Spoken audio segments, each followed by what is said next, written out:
നമ്മൾ എന്നും പല്ല് തേക്കാൻ ഉപയോഗിക്കുന്ന പേസ്റ്റ് കൊണ്ടുള്ള മറ്റുപകാരങ്ങൾ നിങ്ങൾക്കറിയുമോ? കുറച്ച് ചോറും ടൂത്ത് പേസ്റ്റും മിക്സ് ചെയ്താൽ നല്ല ഒരു പശ ഉണ്ടാക്കാം. ഇനി ഡിറ്റർജന്റ് പൗഡർ അല്ലെങ്കിൽ ലിക്വിഡും ടൂത്ത് പേസ്റ്റുമായി മിക്സ് ചെയ്തു നിങ്ങളുടെ ഷൂസുകൾ നന്നായി വൃത്തിയാക്കാം.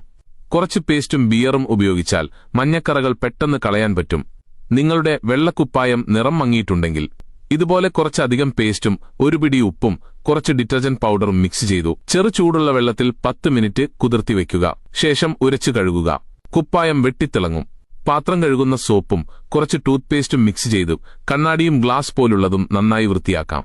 ഒരു കപ്പിൽ കുറച്ച് സ്പ്രേറ്റും പേസ്റ്റും മിക്സ് ചെയ്തു കുട്ടികൾ അലങ്കോലമാക്കിയ ചുമരുകൾ വൃത്തിയാക്കാം. ഒരു പേസ്റ്റിന്റെ താഴ്ഭാഗം ഇതുപോലെ മുറിച്ച് ടോയ്ലറ്റ് വാട്ടർ ടാങ്കിൽ വെച്ചാൽ ഒരുപാട് നാളത്തേക്ക് ഫ്രഷ് സ്മെൽ കിട്ടും. ഇനി കട്ടിയുള്ള ടവൽ കഴുകാനായി കുറച്ച് പേസ്റ്റും ഉപ്പും കുറച്ച് ഡിറ്റർജന്റ് പൗഡറും മിക്സ് ചെയ്ത് ചെറു ചൂടുവെള്ളത്തിൽ 15 മിനിറ്റ് കുതിർത്തിയ ശേഷം കഴുകുക. നമ്മുടെ ചാനൽ സബ്സ്ക്രൈബ് ചെയ്താൽ ഇതുപോലുള്ള രസകരമായ ട്രിക്കുകൾ നിങ്ങൾ വീണ്ടും കാണും.